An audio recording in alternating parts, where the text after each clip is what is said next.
Ben's our new music pastor, a levitating pastor, and a really unfortunate slip of the tongue from a worship leader. That's what we're talking about here today on To Be the Church. Welcome to the To Be the Church podcast, where we explore what it looks like to truly be the church in today's culture. March Madness. Today's day 2 of said basketball tournament that none of us care too much about. Ben, you played college basketball. Yes, not at that level. Not at that level? No. One level below? Couple Okay. levels below. All right. But I did play college basketball. Nice. Yep. How you doing, Andrew? Good. Okay. Cody and Brian are here as well. So do you guys ever, maybe this is just me, but sometimes like Katie and I will sit down and it's like, okay, we're just going to chill, but we don't really feel like watching a show. And so we'll just open YouTube and just try to find funny videos. And half the time we end up like on videos that are like the craziest answers you've ever heard on Family Feud or something like that. And other times, we just go down like rabbit holes of like crazy, hilarious YouTube videos. But this episode of TBTC might simply just be us looking at funny YouTube videos. I like it. Sounds good. This first one's not a YouTube video though. This first one is a video that Could be. that was sent to us. We had an episode a few months ago that said we're looking for a new music minister. We are. We still are. Are you though? And we got a great applicant last night. Yeah, big and so let's check out this video together. My name is Ben, and I would like to submit this application for your music minister position. I don't really want to get into it, but I'm trying to get out of the current role I'm in. It's bad. It's really bad. A little bit about me. I love to worship.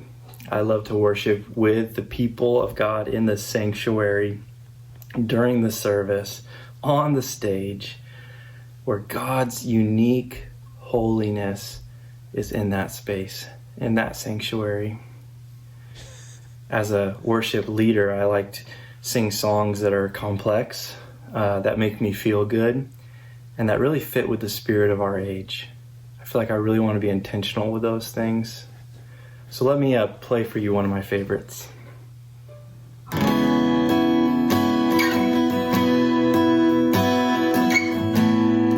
ahead and sing along. Before I spoke a word, you were singing over me.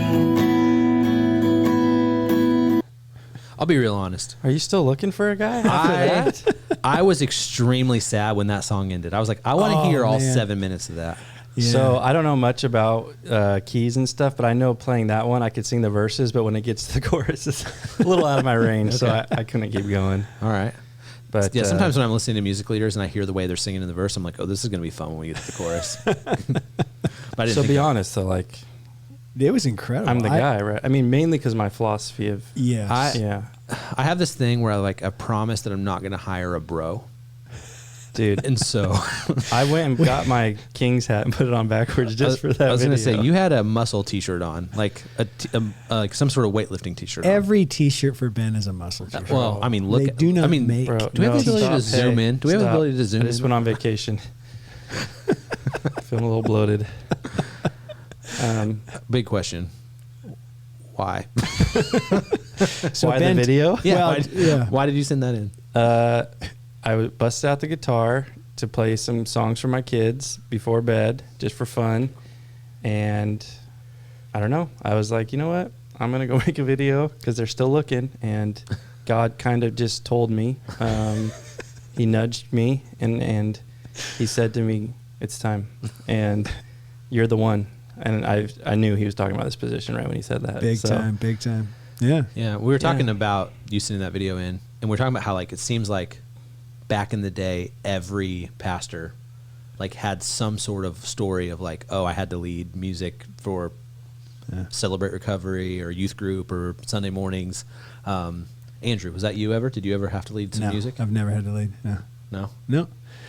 No, dude. For one reason or another. I married a musician too who led a lot of music, so that was was helpful. I just threw you a softball to let our listeners know that you used to play bass, and you just didn't even swing. Oh, yeah. You did not even swing. Well, I never led. Yeah, I did play the bass for one summer in the youth band, because I really had a thing for the band leader, who is now my wife. Okay, but, that's good. Yeah. I was like, was that here, Max? Yeah. So many directions to go with All that. right. But yeah, no. But yeah, I did play bass, dude. Remember that song, Every Day? Every day it's you I live for, every day. Oh, yeah. You know? Yeah. I play that thing on the bass like there's no tomorrow. I would slide a little bit, you know, I'm just be a little slidey slide on You the would bass. slap the bass? I'd Slap at the bass? Slap at the bass. I would slap at the bass. Slap. Yeah. So yeah, and I don't. I was gonna say I still pick it up a little bit, but that would be a lie. I have not touched a guitar probably since that summer, and never before then either. So yeah. My jam on bass back in the day was Trading My Sorrows. The boom, Oh, boom, yeah. boom, Yeah. boom, boom, boom. You know? Yeah. Yeah, rock and roll. Yes, Lord. Yes, Lord. You guys did motions. Yeah. Yes, Lord. Wait, would you bring that to the Yes, position? Yes, Lord. Would you bring motions to I the would position? bring the whole package. Oh man, I we am like the to whole hire. package. We like inside hires, though, right? We do. There you well, go. This episode. I could probably preach CW, then get over here and lead a couple gatherings. I like that. I mean, Yeah. I think that'd work. yeah. All right, let's keep moving. Again, I don't have much of a plan for this episode, but I have three videos that came. Oh, you came do? up. So this one was sent in by our good friend and video operator Brian here, and he said, "I humbly submit some podcast fodder." All right, here we go. That day is going to come when the sky is cracked and Jesus Christ comes again, and every eye will see him when he come again. So here's how. What I was waiting is for him to happening? fall. Dude, that's exactly what I text Brian. I was like, I'm waiting for that guy to fall. So was I think he might have been like the preacher, and I think it was like a sermon did illustration. he have a mic? Was it up there? Yeah, I Or think was so. he- Oh, So Jesus is going to return like it's kind of like That's what he's saying. He was was doing a Jesus return thing. wow, a lot there, man. They used to do that in the WWE when the guys would come down. Owen Hart died though, R.I.P. So they don't do that anymore. But that's crazy. Dude, you were such a bro. Yeah, seriously. Go get your backwards hat. Put it on your head. I'm gonna bring it with me. Go on. So was the video was grainy enough that I couldn't really see how they were doing that. Well, he wasn't walking on something. He was No, like, I think it was like a Peter Pan pulley. pulley. Nice. Yeah. There you go. But I mean, who doesn't have one of those laying around? yeah. Yeah. Dude, you know, sometimes you're like, hey, this is what I want to do for a sermon illustration. Like, I'm waiting for that day where you're like, hey, I think it'd be cool if I'm just like hanging out in this thing. So, is there anything Levitating in from the your whole balcony? ministry experience, an illustration or something that you look back and like kind of cringe? Or you're like, that was a little over the top, or I feel like I'm bad on these on the spot questions today.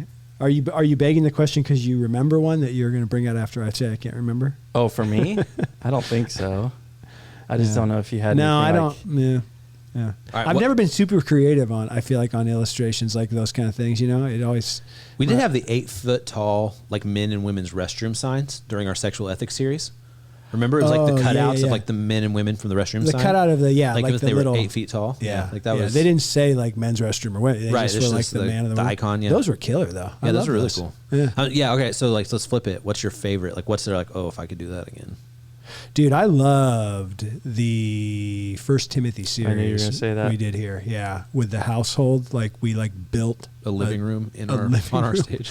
That was so cool. And I mean, I didn't design it, I didn't build it, but you guys did an awesome job on that. But the signs on that were the real key there, because it's like conceptually you could see what the series is about, and then it allowed, you know, and it's like, it was like, you know, when you go through First Timothy and you're going to get to First Timothy 2 and you're going to have to, you know, talk about gender roles in the home and in the church. And I did a little sidebar on it to Ephesians 5 in that series, because Timothy was at Ephesus when Paul wrote to him there. And so I did the Ephesians 5, like men and women in the home. And then I did the First Timothy 2, men and women in the church. And then you get into eldership. And so being able to show these patterns rooted in creation and all the way down the pike. So that was really helpful. That was before my time, but I've seen the videos. It wasn't like here's what the word says, but then Yeah, like I forgot how we used the it. spirit but of the age like has reversed it or yeah, flipped so it. it was creation, and then there was an arrow to home, right? And then there was Yeah. an arrow to Church. church, World. and then an arrow to the world. and it was like this pattern is in creation, and the arrows are supposed to flow from creation to the world as a witness. But instead, those arrows, and we made the arrows to where they could pivot. Remember, so the arrows would pivot back, and so I talked about the things happening with the spirit of our age, that the world's standards are coming into the church and the family. Yep. But the arrow from creation, dude, I feel like I want to preach that series again right now. The arrow from creation to the family was fixed. It didn't. That one didn't rotate because you can't change creation, and that's a lot of the problems that people have these days. Is they try to reorder things from that aren't the created Did you order. come up with that concept and then you communicated it and they just built it? Or okay, all I knew was the signs and the arrows, Mm. and then and let's bring it to life somehow. Nice. And then those were fun days, dude. I feel like there were several series in a row. We had a dude on staff that was great at that, and you. Yep. I would come up with like some sort of just not even sure how to go about it, and then you and him and a few other guys would. Yeah, I would say we had a lot less going on in those days, where we could Yeah. spend a lot of margin on stuff like that we don't really have the bandwidth to do anymore. Ben, one of my favorite sermon illustrations was the one you did at Citizens Camp. Oh yeah. Yeah, with the T-shirt. Oh, with the T-shirt. Yeah, tell us about that one. So I had a white T-shirt underneath my shirt I was wearing. Muscle shirt. And it was kind of like we can appear, to have it together on the outside. But when we really kind of take off the mask or look at what's underneath, and then that white shirt underneath had just all my sin, words. But then... because of the work of Christ, I took one of the camp shirts, which were like pure white, and like we get clothed in His righteousness, and so now this is how we look before the Father. I'd done that before when I was a youth pastor, but that wasn't something I actually planned coming in the weekend. I actually made that sin shirt in my room at the camp with like a Sharpie on an undershirt because I thought of the idea, and it was crazy how much the people that impacted them. Just because I think people are always surprised when a pastor admits his failings, but I don't know. It was cool how God used it, I think. It's great. Yeah, the one that comes back to me from my growing up years was I had a youth pastor in Kansas when my dad was the pastor of the church, and the youth pastor and his wife had a stillborn baby, and they did a funeral for that baby, and it was 30s of weeks pregnant, and essentially my dad in that moment, I don't remember exactly how it went, but my dad in the moment was picked up a backpack full of rocks, and he was like, this is the weight that you are going to carry now, the grief that you're going to carry, and we can't take that away, but we can help carry this. And so one by one, everybody that was at the service came up and grabbed a rock, and as a showing that hey, we're here to help you carry this really heavy weight, and that stuck with me for a long time. I still have that rock actually, but yeah. Illustrations are important in preaching for sure. They don't always have to be object lessons, but I feel like, I don't know if you feel this way, but when I give a good illustration, it's almost like you can see sometimes the clarity or the light bulbs. People are like, okay, I get what you're saying, and so. If they really communicate the point from the text that you're trying to, they're so powerful. But they're hard, because you got to get creative. And sometimes you guys use movies or songs, as illustrations. Have you ever had one that you're you thought everyone would have seen, and then you say it out loud, and you're like, oh, no one's ever heard of this movie before? Yeah, big time. Yeah, I've learned that a lot of times sports illustrations don't land. A lot of people like sports, but there's a lot of people, especially specific stuff, about a game or something. I guess it depends on the crowd, but I don't know. I don't want to get too specific with some of those things, but I can't think of a movie that I've used. We had dinner with a family from our church a couple weeks ago on a Sunday afternoon, and we were there a few hours, and they've been around the church for years, 7 years probably, and they were saying they have never seen any of the Lord of the Rings movies. And they're so all of your Lord of the Rings illustrations. And I was I thought about it. I'm I kind of do go there probably a little bit too much. But, that was, they're we don't get any of them, but we're still here. I thought, that's interesting. Yeah. But, one that I remember that just it makes me chuckle because it's so outside of the realm of like normal sermon illustrations, was Nathan. He did the Lord of the Dance illustration. Did he dance? No, but he talked about like when he was in his 20s, like his love for Lord of the Dance and how he like went and you don't know this story, No. bro. That was when he missed was that on one. sabbatical. Okay, Oh, really? dude, it was awesome. It was like the talk of the church for a couple weeks. Like that, Really? dude. It was epic. I asked Dude. him to fill in months later at CW, and he did that one at CW, so Dude. we got to hear it too. Nice. How did Yeah. I not? I thought I listened to that sermon. Lord of the Dance? It was like his intro. Yeah. That's his new nickname, bro. How have you guys not been calling him Lord of the Dance for the last 9 months? Am I the only one working here? At CW, he did a little kind of like one of those A kick little things. jig? Yeah. It was All right. real brief, real brief. Lord of the Dance. Okay. This is changing my life. All right, what's our third video there? Okay, Is it so- Nathan dancing? Third video. Okay. No, it's not Nathan dancing. Yeah. This is just one I saw on Instagram. So this is pretty funny. In the tag here, which the viewers will see on the screen, it says, "I was with you for the first 4, but then you lost me." Okay. You ready? Author, my maker. You're my author, my maker, my ransom, my savior, my ransom, my hiding place. You're my author and my maker. My author, my savior, my something, my rectum, my hiding place. What was the word supposed to be? I don't know. Let's watch it again. Fine. You're my author, my maker, my ransom, my savior, my ransom, my Dude, the lyrics didn't change on the screen, and so the first screen time, didn't. the first time I thought he said ransom twice, and that was funny enough because it was like repetition. But the second time, I caught the rectum there, yeah, yeah, right across the earlobes. So it's like, what the heck,